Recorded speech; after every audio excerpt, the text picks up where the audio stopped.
சாயிராம். நம்மை தவிர வேறு யாரையும் வேறு எதையுமே அதிகம் நம்பி இருக்காமல் இருக்கலாம். ஒருவேளை நாம் நம்பியதை இழக்க நேர்ந்தால் நம் நம்பிக்கையையும் நாம் இழக்க நேரிடும். எனவே யாரையும் நம்பாமல் இருக்கலாம் முழுவதுமாக. ஜெய் சாயிராம், ஜெய் ஜெய் சாயிராம். நம்ம சாய் அன்பர்கள் எல்லாரும் எப்படி இருக்கீங்க? எல்லாரும் நல்லா இருப்போம். ஓம் சாயிராம். என் அன்பு பிரியமே, மிகப்பெரிய உதவி உன் வீடு தேடி வரும் நேரம் நெருங்கி இருக்கிறது. இதோ இந்த பதிவை நீ கேட்கும் நேரத்திலேயே உதவி உன் வீடு தேடி வரும். நிச்சயமாக அப்பாவின் வாக்கை அலட்சியப்படுத்தாதே என் பிரியமே. இதை முழுவதுமாக கேட்டுவிடு. துக்கம் இல்லாமல் வரலாறு என்பது கிடையவே கிடையாது. ஆம் என் பிள்ளையே, உன்னை பற்றி மற்றவர்களிடம் அவதூறாக பேசுபவர்களை அப்படியே விட்டுவிடு. ஆம் என் குழந்தையே, உன்னோடு நேரடியாக மோதி வெல்ல முடியாத கோழைகள்தான் உன்னை பற்றி மற்றவர்களிடம் அவதூறாக பேசுவார்கள். எதை பற்றியும் யாரை பற்றியும் காதில் வாங்கிக் கொள்ளாதே. உன்னுடைய நேரத்தை பற்றி வீணடித்து விடாதே. நீயாகவே எதிரி உன்னை விட பலம் குறைந்தவர்களாக இருக்கிறார்கள் என்றால் அவர்களை வீழ்த்த நினைப்பது மிகப்பெரிய கோழைத்தனம் என் பிரியமே. அவர்களை திருத்த நினைப்பதுதான் உண்மையான வீரம். நீ தோல்வியடையும் பொழுதெல்லாம் யாராவது வந்து உனக்கு தோல்பு கொடுப்பார்கள், உன்னை தூக்கி விடுவார்கள் என்று நீ காத்து கொண்டிருக்காமல் உன்னை அவர்கள் வந்து உற்சாகப்படுத்துவார்கள் என்று எதிர்பார்த்து இருக்காமல் நீயே உன்னுடைய அனைத்து வேலைகளையும் செய்துவிடு. உன்னுடைய வெற்றியும் தோல்வியும் உனக்கானது மட்டும்தான் என்பதை உணர்ந்து கொள். இதில் இந்த உலகத்தின் பங்கு, உன்னை சுற்றி இருப்பவர்களின் பங்கு, உன்னை வேடிக்கை பார்ப்பதும் குறை சொல்வதும் மட்டும்தான். ஆம் என் குழந்தையே, உனக்கு தெரியாத ஒன்றை நீயாகவோ உனக்கு தெரியாத ஒன்றை மற்றவர்கள் தெரிந்து வைத்திருப்பதால் நீ அறிவாளியாகிவிடவும் முடியாது. தெரிந்து வைத்திருப்பவர்கள் புத்திசாலியாக ஆகிவிடவும் முடியாது. எதற்கும் எல்லையே இல்லாத இந்த உலகத்தில், எதற்குமே எல்லையில்லாத இந்த உலகத்தில் எல்லோரும் எல்லா விஷயங்களிலும் புலமை பெறுவது என்பது சாத்தியமில்லாத ஒன்றுதான். தெரிந்ததை கூட தெரியாததைப் போல காட்டிக்கொள்பவர்கள் இன்னும் நிறைய விஷயங்களை கற்றுக்கொள்கிறார்கள். ஆனால் தெரியாததை கூட தெரிந்ததைப் போல காட்டிக்கொள்பவர்கள் எதையுமே தெரிந்து கொள்ளாமல் புரிந்து கொள்ளாமல் வாழ்ந்துவிட்டு போய் விடுகிறார்கள். இதுதான் நிதர்சனமான உண்மை. உனக்கு மட்டும் ஏன் இத்தனை சோதனைகள், உனக்கு மட்டும் ஏன் இத்தனை எதிரிகள் என்று எப்பொழுதும் வருத்தப்படாதே என் பிரியமே.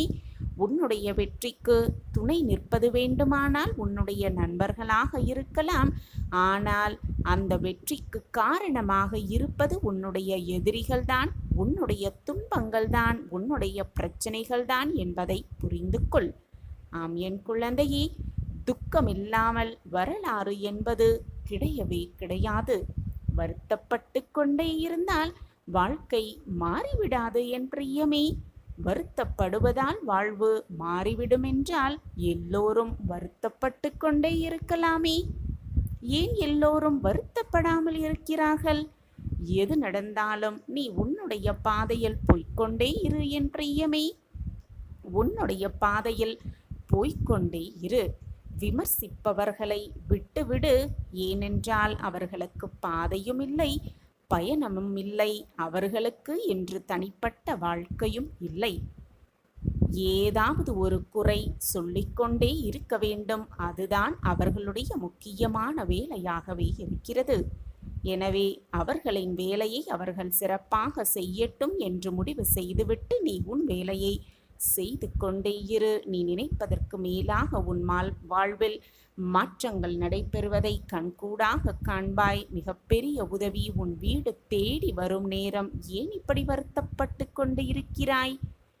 நீ உன்னுடைய பயணத்தை தொடர்ந்து கொண்டே இரு.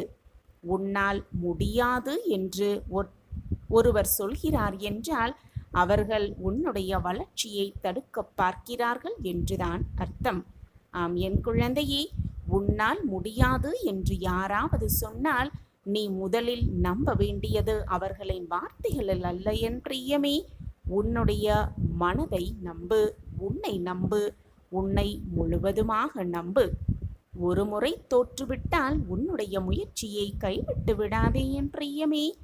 மீண்டும் மீண்டும் முயற்சி செய்யும் பொழுதுதான் வெற்றிக்கான சரியான பாதையை உன்னால் மிக தீர்க்கமாக கண்டுபிடிக்க முடியும்.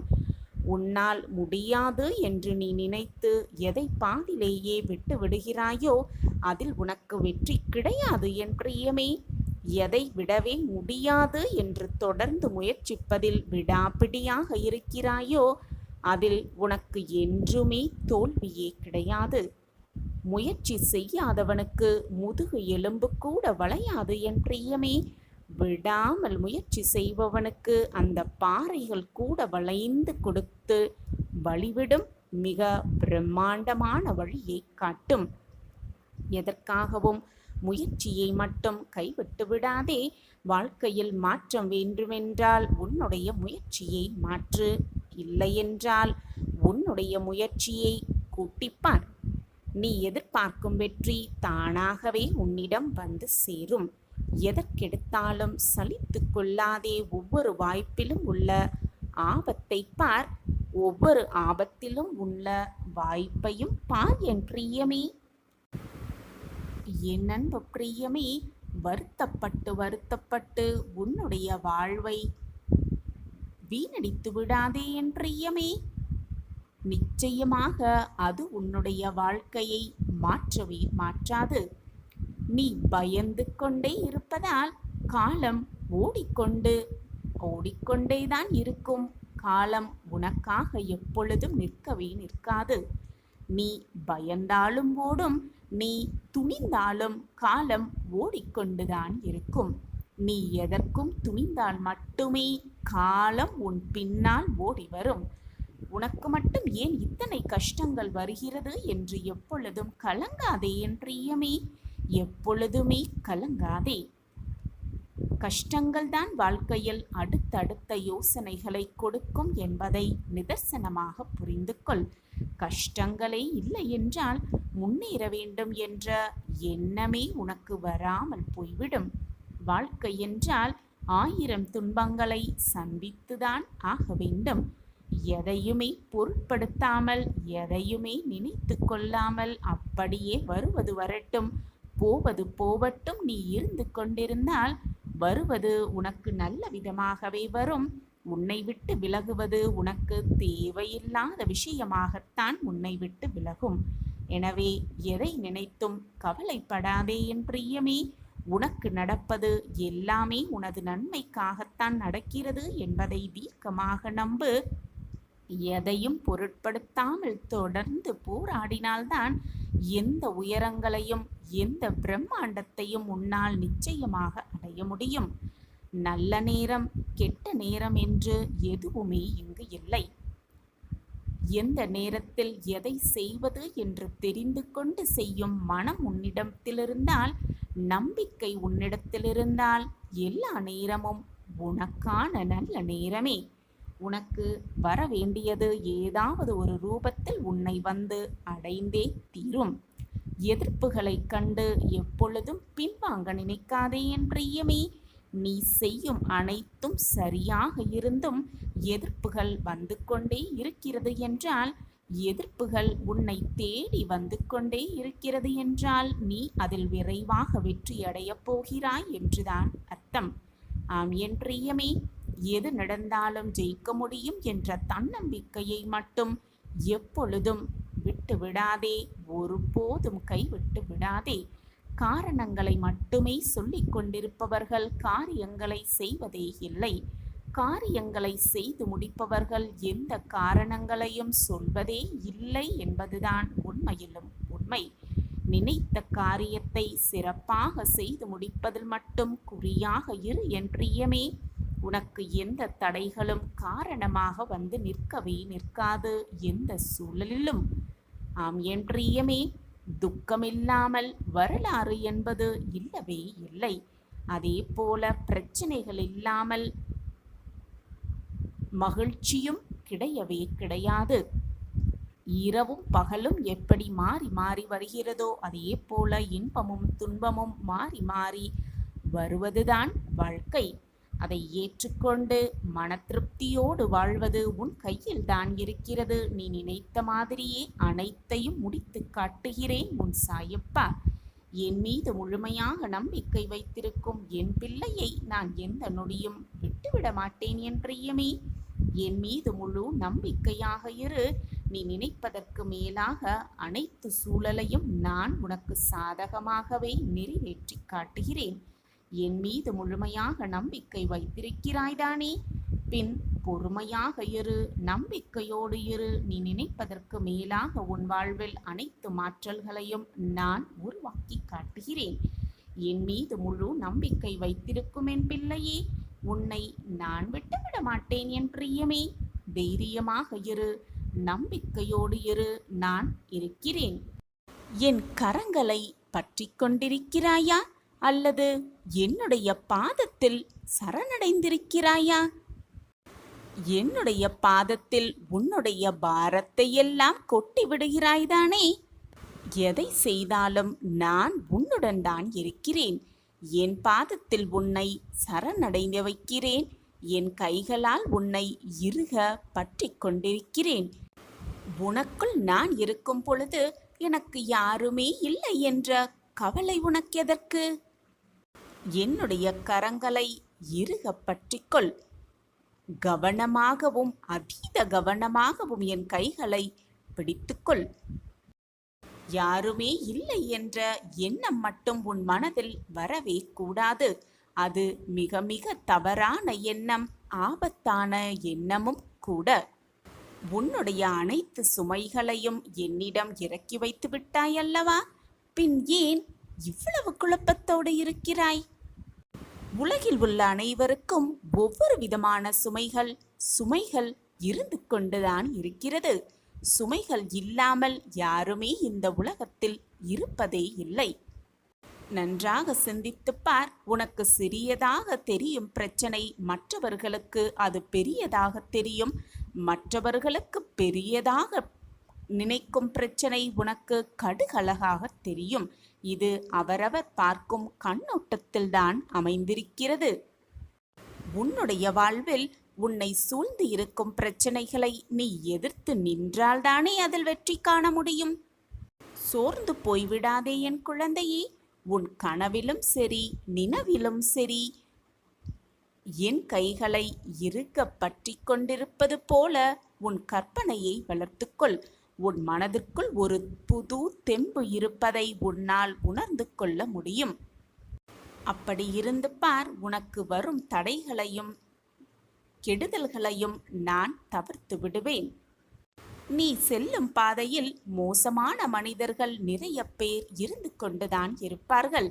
நீ செல்லும் பாதையில் பல தடைகள் வந்து கொண்டுதான் இருக்கும். அதையெல்லாம் பார்த்து நீ பயந்து அஞ்சி ஒரே இடத்தில் நின்று விட்டால் உன் பயணத்தை யார்தான் தொடர்வது?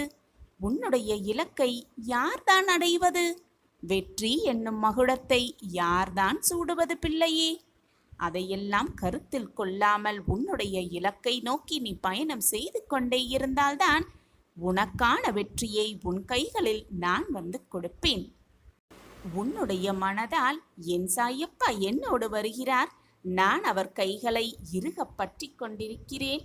என்னப்பா என்னோடு வரும்போது எந்த தடைகள் வந்தாலும் என்னதான் தடைகள் வந்தாலும் நான் அதை வீறு நடை கொண்டு வெற்றி மகுடம் சூடுவேன் என்ற நம்பிக்கை வார்த்தைகளை உன் மனதிற்குள் சொல்லிக்கொண்டே உச்சரித்து கொண்டே பயணத்தை தொடர்ந்து சென்று கொண்டே இரு. நீ நினைத்து கூட பார்க்க முடியாத ராஜ யோகத்தை உன் வாழ்வில் நான் உனக்காகவே பரிசாகவே அளிப்பேன். இதே நம்பிக்கையோடு சென்று கொண்டே இரு. பிறகு பார், இதுவரை உன் கண்களில் பார்த்த அத்தனை கஷ்டங்களும் உன்னை விட்டு விலகிவிடும். ஒன்றை நன்றாக புரிந்து கொள். உன்னை நீயே உற்று நோக்க கற்றுக்கொண்டால் போதும், வாழ்வே உனக்கு வண்ணமயமாக மாறும். உன்னை நீயே முதலில் கவனமாக பார்த்துக்கொள். உன்னிடம் இருந்து நிறையவே கற்றுக்கொள். கற்றுக்கொண்டாலே உன் வாழ்வு உனக்கு வண்ணமயமாகவே இருக்கும். உன் சாயப்பா உன்னோடு இருக்கும் வரை உனக்கு ஏன் மனக்கவலை? ஓம் சாயிரம். ஓம் சாயிரம். நாம் எதை தேடினாலும் அதை முதலில் நமக்குள்ளேயே தேட வேண்டும். அப்படி தேடினால் நமக்கானது நிச்சயமாக நமக்குள்ளேயே கிடைக்கும். இதுதான் வாழ்க்கை. சாயிராம். சாயிராம். ஒரு நாட்டில் ஒரு அரசர் வாழ்ந்து கொண்டிருந்தார். அவர் மனதில் ஒரு விதமான வெறுமை எப்பொழுதும் இருந்து கொண்டே இருந்தது. அவரிடம் கேட்டதை விட அதிகமாகவே நிறையவே இருந்தது. உணவாகட்டும், செல்வமாகட்டும், பொருட்களாகட்டும், கூப்பிட்ட குரலுக்கு உதவி வருபவர்களுக்கு ஆளுகளாக இருக்கட்டும், இப்படி எல்லாம் இருந்தும் கூட எதுவுமே இல்லாததைப் போல ஒரு விதமான வெறுமையில் வாழ்ந்து கொண்டிருந்தார் அந்த அரசர். தன்னுடைய மனதில் ஒரு விதமான வெறுமை இருந்து கொண்டே இருக்கிறதே. வாழவே பிடிக்கவில்லை. இந்த வாழ்க்கையை எதற்காக வாழ வேண்டும் என்ற எண்ணம் அவர் மனதில் ஓடிக்கொண்டே இருந்தது. இந்த வாழ்க்கையை ஏன் வாழ வேண்டும் என்ற எண்ணம் அவர் மனதில் அடிக்கடி ஓடிக்கொண்டே இருந்தது. இந்த வாழ்க்கையை நாம் வாழவே வேண்டாம், நம் வாழ்வை நாமே முடித்து கொள்ளலாம் என்ற எண்ணத்தோடு தன்னுடைய ரதத்தில் ஏறி இமயமலை நோக்கி பயணம் செய்கிறார் அந்த நாட்டின் அரசர். அப்படி சென்று கொண்டிருக்கும் வழியில் ஒரு துறவி ஒருவர் ஒரு மரத்தடியில் தவம் செய்து கொண்டிருப்பதை அந்த அரசர் பார்க்கிறார். அந்த மகான் அமைதியாக இருந்தாலும் அவரிடம் ஒரு தெய்வீக தன்மையும் தேஜஸும் இருப்பதை அந்த அரசர் பார்க்கிறார். அவர் அமைதியாக இருந்தும் கூட அவரிடம் செல்ல வேண்டும் என்ற எண்ணம் அந்த அரசர் மனதில் உதிக்கிறது. வாழ்வை முடித்து கொள்ளலாம் என்று முடிவு எடுத்து பயணம் செய்து கொண்டிருந்த அரசர் அந்த துறவியை பார்த்ததும் அவரிடம் சற்று பேசலாம் என்று தன்னுடைய ரதத்தை திருப்பிக் கொண்டு துறவியை நோக்கி செல்கிறார். ரதத்தை ஒரு ஓரமாக நிறுத்தி வைத்துவிட்டு அந்த துறவியை நோக்கி செல்கிறார். அப்பொழுது அந்த மகான் கண்களை திறந்து பார்க்கிறார். அப்பொழுது அரசர் வணக்கம் செலுத்திவிட்டு, நான் இந்த நாட்டின் அரசர். எனக்கு சமீப காலமாக ஒரு விதமான வெறுமை என் மனதில் ஓடிக்கொண்டே இருக்கிறது. ஏன் இந்த வாழ்க்கையை வாழ வேண்டும்? வாழ்க்கை வாழ்வதற்கான அர்த்தம் என்ன என்ற கேள்விக்கு பதில் தெரியாமல் இந்த வாழ்க்கையை அப்படி நாம் ஏன் வாழ வேண்டும் என்ற எண்ணத்தோடு வாழ்வை முடித்து கொள்ளலாம் என்று இமயமலையை நோக்கி பயணம் செய்து கொண்டிருக்கிறேன். வழியில் உங்களை பார்த்தேன். உங்கள் முகத்தில் ஒரு புதுவிதமான தெய்வீக தன்மையும் தேஜஸும் இருந்திருந்ததால் நான் உங்களிடம் சற்று உரையாடிவிட்டு செல்லலாம் என்று உங்கள் பக்கம் வந்திருக்கிறேன் என்று நடந்தது அனைத்தையும் கூறி முடிக்கிறார் அந்த அரசர் அந்த மகானை பார்த்து. அந்த மகான் அரசர் கூறுவது அனைத்தையும் காதால் கேட்டுக்கொண்டிருந்தாலும் அவர் கண்கள் என்னவோ அரசனை கால்களில் இருந்தது. அரசருக்கு குழந்தை பருவத்திலிருந்தே கால்கள் ஆட்டுவதை பழக்கமாக வைத்திருந்தார். என்ன வேலை செய்து கொண்டிருந்தாலும் தங்கள் கால்களை ஆட்டுவதை கவனமாகவே வேலையாகவே வைத்திருந்தார். இதை பார்த்து கொண்டிருந்த மகான் அந்த அரசரை பார்க்கும் பொழுது அரசர் மகான் தன் கால்களை பார்க்கிறார் என்று தெரிந்து கொண்டதும் உடனே ஆட்டுவதை நிறுத்திவிட்டார். உடனே அந்த மகான், எத்தனை நாட்களாக தங்கள் இந்த கால்களை ஆட்டும் பழக்கத்தை வைத்துக் கொண்டிருக்கிறீர்கள் என்று கேட்டார். உடனே அரசர், நான் பிறந்ததிலிருந்து இந்த பழக்கம் என்னோடு இருக்கிறது, நான் ஆட்டிக்கொண்டே இருக்கிறேன் என்று கூறினார். அது சரி, இப்பொழுது அந்த ஆட்டத்தை ஏன் நிறுத்திவிட்டீர்கள் என்று அந்த துறவி மீண்டும் கேட்க, நீங்கள் நான் கூறுவது அனைத்தையும் கேட்டுக்கொண்டிருந்தீர்கள். ஆனாலும் உங்கள் கண்கள் என் கால்களில் இருந்ததை நான் கவனித்துவிட்டு உடனே என் ஆட்டத்தை நிறுத்திவிட்டேன் என்று கூறினாராம் அரசர் அந்த மகானிடம். இதை அனைத்தையும் கேட்டுவிட்ட அந்த மகான் அப்பொழுது சொன்னார், இது மாதிரிதான் நம்மளுடைய மனதும் இருக்கிறது. அனைத்துமே நம் மனதிடம் இருக்கிறது. ஆனால் நாம் தான் அதை உற்று நோக்காமல் எதற்காக வாழ்கிறோம் என்ற எண்ணத்தை போட்டு குழப்பிக் கொண்டிருக்கிறோம் என்று அந்த மகான் கூறினார். நம் அனைவரின் மனதை நாம் முதலில் கவனிப்பதே இல்லை. சந்தோஷம், அமைதி, நிம்மதி என்று அனைத்தையும் வெளியே போய் தேடிக்கொண்டிருக்கிறோமே தவிர அது நம் மனதில் இருக்கிறது என்பதை யாருமே உணர்ந்தவும் இல்லை, அறிந்து கொள்ளவும் விருப்பமில்லாமல் தான் இருக்கிறோம் என்று அந்த துறவி அந்த அரசரை பார்த்து கூறுகிறாராம். நம் மனதை நான் எப்பொழுது உற்று நோக்க ஆரம்பிக்கிறோமோ அன்ற நிமிடத்திலிருந்து நாம் தேடுவது எல்லாமே நமக்கு கிடைக்கும் என்று கூறினார் துறவி. இதை கேட்டவுடன் அந்த அரசருக்கு ஒரு புது தெளிவு வந்ததை அவரே உணர்ந்து கொண்டார். நாமே நம்மை நோக்கி கொண்டாலே வாழ்வின் அர்த்தத்தை கண்டுபிடிக்க முடியும் என்ற தெளிவும் பிறந்துவிட்டது அந்த அரசருக்கு. நாமும் நம் மனதை உற்று நோக்க ஆரம்பித்தால், உற்று நோக்க கற்றுக்கொண்டால் நம் வாழ்வும் வண்ணமயமாகவே இருக்கும், வண்ணமாகவே நிரம்பி இருக்கும் என்பதுதான் உண்மையிலும் உண்மை. எதையுமே வெளியில் தேடி அலைவதை நிறுத்திவிட்டு நம்மிடம் இருப்பதை நாம் உற்று நோக்கிக் கொண்டால், கவனமாக அதை பார்த்து கொண்டாலே போதும், நம் வாழ்க்கையை கிடைத்திருக்கும் இந்த பொக்கிஷமான வாழ்க்கையை சந்தோஷமாக வாழலாம். சாயப்பா நம்மோடு இருக்கிறார் என்ற எண்ணமே நம் வாழ்க்கையை நம்மை உயர்த்தி செல்லும் வெற்றிகரமான வாழ்க்கையை வாழ வைக்கும். நம் சாயப்பா நம்மோடு இருக்கும் வரை எதற்குமே நாம் பயப்படவோ கவலைப்பட வேண்டிய அவசியமே இல்லை. சாயப்பா இருக்க நமக்கு ஏன் மனக்கவலை?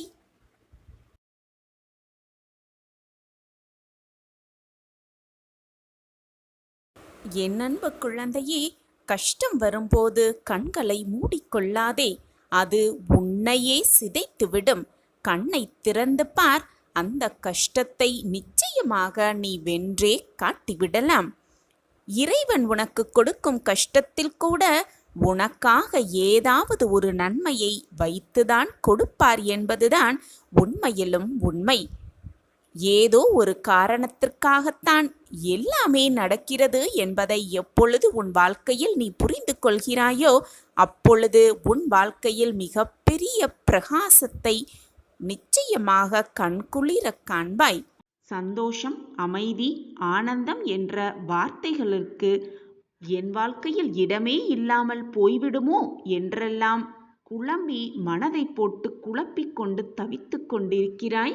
இந்த மனநிலையில் நீ இருந்தாலும் கூட சிறிய சிறிய பிரச்சனைகளை, உனக்கு வரும் சின்ன சின்ன பிரச்சனைகளை நீயே ஆராய்ந்து அதை தீர்த்தும் கொள்கிறாய்.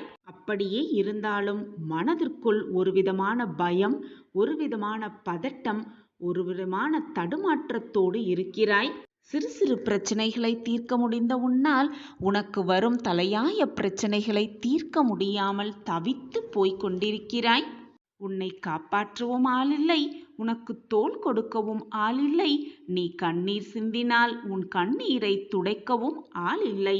அப்படி யாருமே இல்லை என்று நினைக்கும் நீ உன் பிரச்சனையை யாரிடம் சொல்வது, எப்படி அதை தீர்த்து கொள்வது, எப்படி அதிலிருந்து வெளியே வருவது என்று தெரியாமல் குழம்பி போய் தத்தளித்து கொண்டிருக்கிறாய். உன்னை சுற்றி பல உறவுகள் இருந்தாலும் உனக்கான உண்மையான உறவுகள் என்று யாருமே இல்லை என்று எண்ணிக்கொண்டிருக்கிறாய். உனக்கு ஒரு கஷ்டம் வந்தால் உனக்காக தோள் கொடுக்கவோ உனக்காக கை கொடுக்கவோ யாருமே இல்லை. அதே போல யாராவது வந்து உன்னிடம் ஏதாவது பேசினால் உன் வாய் மட்டுமே பேசுகிறது தவிர உன்னுடைய எண்ணம் வேறு சிந்தனையில் மூழ்கி இருக்கிறது என்பது அனைத்தும் உன் சாயப்பாவுக்கு புரிகிறது என் குழந்தையே. எப்பொழுதுமே எதையெதையோ நினைத்து எதை பற்றியோ சிந்தனையிலேயே இருக்கிறாய். நம் வாழ்க்கையில் என்ன நடக்கிறது என்று உனக்கே தெரியாமல் நீ வாழ்க்கையை வாழ்ந்து கொண்டிருக்கிறாய். இன்னும் சரியாக சொல்லப்போனால் திக்கற்ற காடுகளில் திசை தெரியாமல் நிற்பது போல் திக்கற்று நின்று கொண்டிருக்கிறாய்.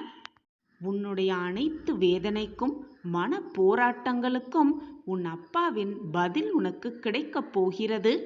நீ நினைத்து கூட பார்க்க முடியாத அளவிற்கு ஒரு நல்ல வாழ்க்கை உனக்கு அமையப் போகிறது.